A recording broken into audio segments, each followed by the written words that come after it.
Welcome everyone to the Coaster Spot, and this is the vlog I've been waiting to make for 25 years now. Riding a tilt coaster. I've had FOMO for like the last 100 days since it opened, but was finally able to hit it up here in mid-October, and holy crap, hold on. This is Alex, by the way. You also have that giant there. Both were going. Oh my gosh. Oh my gosh. Anyways, here for the first impressions here on this video, we'll have another video. Oh my gosh. I'm legitimately a little terrified.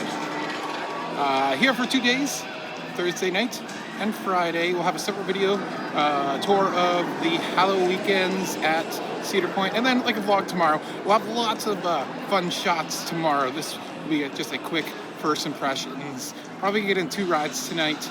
I did buy the Haunt Pass for $10, so I want to do all the houses. I think there's like 6 of them, but oh my gosh, I'm so excited. I got to see this tilt and not even test the last time we were here, so wow, I'm really excited to get on this. As I said, we'll show you lots of shots in tomorrow's vlog, but oh my goodness. That's incredible.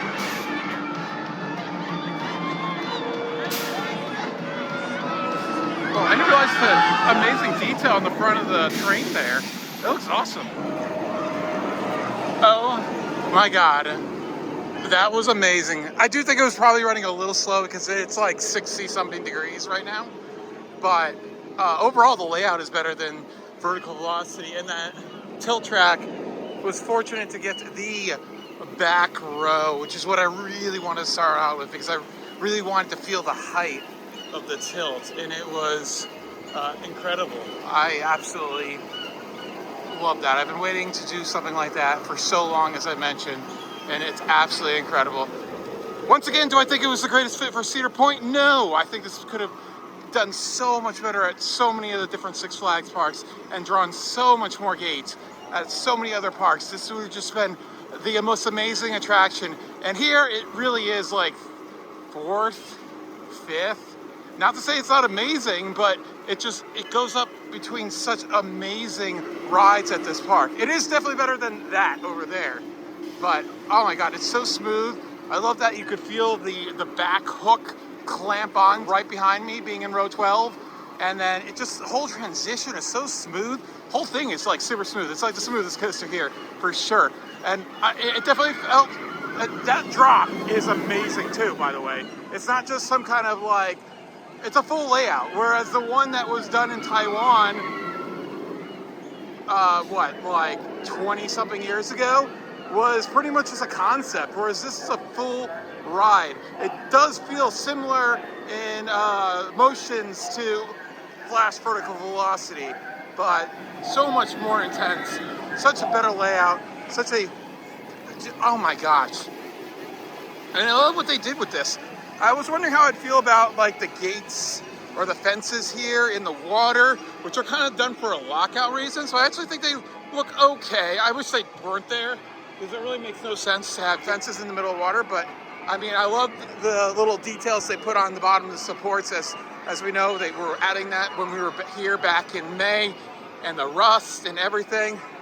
I can't believe this is a parking lot. I mean, but at the same time, all City Walk at Universal Orlando Resort was parking lot 1 point, so it's not that surprising that a flat area of ground can be transformed. But like, they did all this and they really didn't need to. They didn't need to do all of this, but they did, and it looks absolutely fantastic. I mean, my gosh. And the lighting's really cool right now, actually, it being about 6:30 or so. Would have gotten here earlier, but of course there had to be an accident where a truck decided to run off the road. But oh my gosh, that drop is so wicked. I love how twisted it is to pull a 90-degree twist and everything. And just the whole function of it is just so smooth. And operations are absolutely fantastic. They're really just rolling out the trains one after another.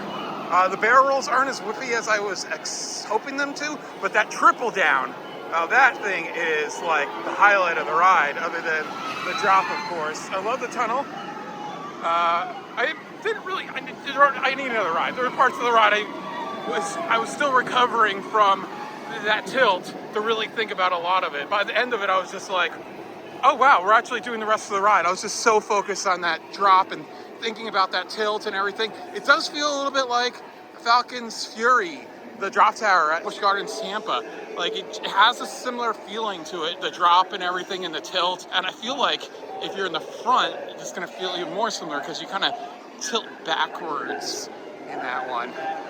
But super smooth ride, and the operations are just so freaking smooth, and the programming and everything on this thing, it's absolutely incredible. Wow.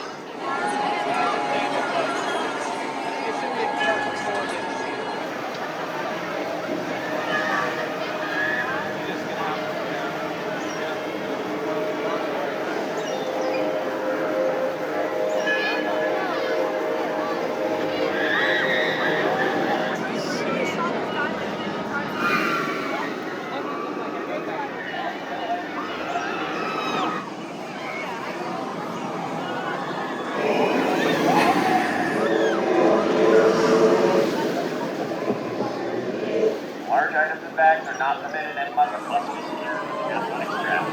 Large items and bags are not permitted and must be placed in a locker. Whoa, that's actually a really cool view of Valraven, actually.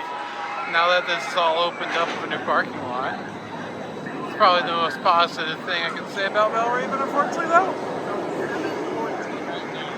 There we go. Second ride on Siren's Curse in the second row. I probably could have waited. I should have waited for the front row. It doesn't matter that much, though. It did feel a lot like Falcon's Fury when you're tilting back. That's my closest. Yeah, I felt very similar to that. I never realized that Falcon's Fury is kind of the feeling of a tilt coaster. But the back feels completely different. I really like the back. I probably like the back more. I do want to do a front row ride. Probably do that tomorrow. Do a backseat ride because I really want to watch all the lights. Just like Flash Vertical Velocity at Six Flags Great Adventure, the light show is amazing.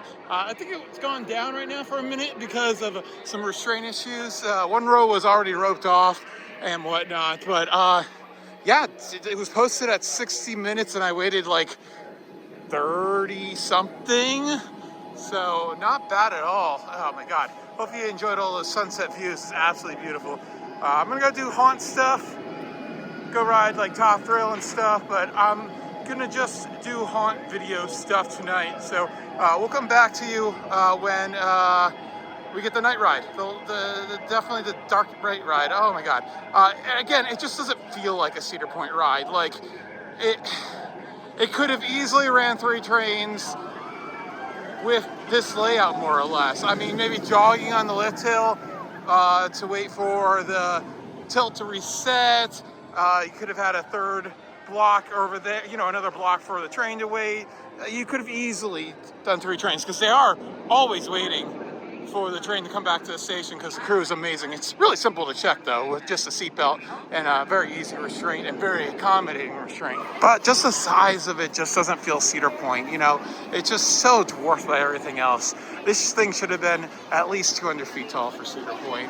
I mean, it didn't really matter since it was the first one in the United States to open, but I just feel like it's going to be dwarfed. I really hope that they build more of these though. I feel like if they were happy with it, and it seems like they have every reason to be happy with it because its uptime has been ridiculous. It's been over 90%, which for a new ride is extremely impressive. Even basic new rides that are just a chain lift, block zones and everything, very, very impressive uptime.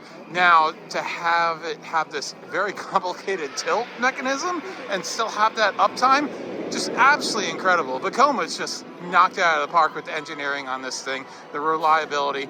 Granted, it kind of just went down, but that was more of a restraint issue. Oh my God, that is going so slow. Yeah, Millennia is not open for the day yet. Wow, it was incredible. It just doesn't feel like a Cedar Point ride. I don't think in any world, if it wasn't already purchased, they would have had lighting and audio on it. It's a little quiet. You can barely hear it when it's going up the lift hill. Like, it gets louder and louder as you go up the lift hill. I just wish there's a little bit more volume to it. It's kind of just rock music afterwards, and the sirens are calling you and everything. It's pretty cool. I I kind of like Flash's audio more though.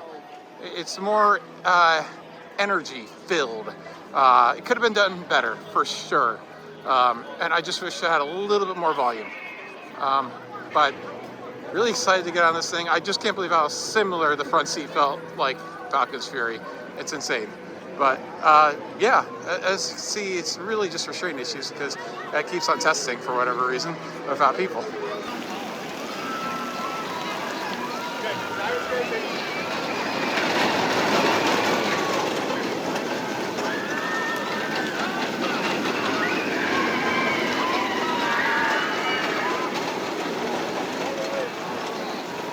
Oh, by the way, it's back open.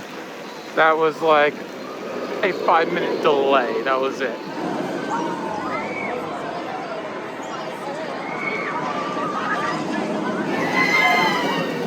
All right, Siren's Curse at night is phenomenal. The lighting is so good. You really get to enjoy it a lot more than Flash Vertical Velocity. I think because of all the turns. Since Flash is so straight, you don't really, oh my God, it's so cool. I love it, how the Sirens talk to you and then tell you that you're gonna be doomed. It was cutting out once the ride started though. It was basically cutting out every time I think we hit a valley or airtime, one of the two.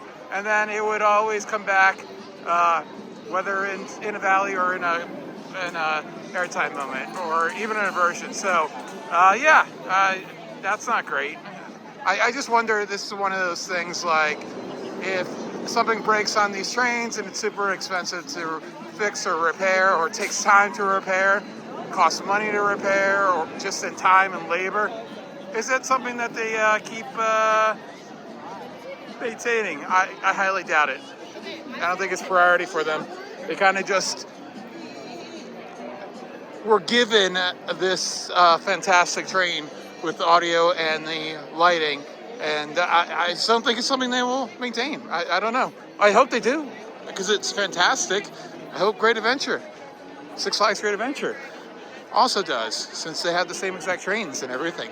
So it was having some problems before Siren's Curse opened, but right around the time Siren's Curse opened, they fixed those problems, and they've kind of been running pretty well ever since then. But let's take a look at this at night. Oh my God, that's just so good. The tunnel with all the fog inside it, fantastic. The lighting, fantastic. And it definitely warmed up. It was a very slow, my first ride. I got the second to last seat this time. Chef's kiss, chef's kiss. But that's gonna be about it. I'll have probably some more opinions on it tomorrow. Hopefully it warms up a little bit. Oh my gosh, it's so cool watching this thing. Oh my God, so cool. And the lighting is just so cool. I love that. The red. Oh, that's so cool. Such a cool sequence. Love it so much. Oh man. It's a great addition. Again, it's just not big enough for Cedar Point though. It just looks so tiny. It just doesn't feel like a Cedar Point ride in every way. But it's fantastic.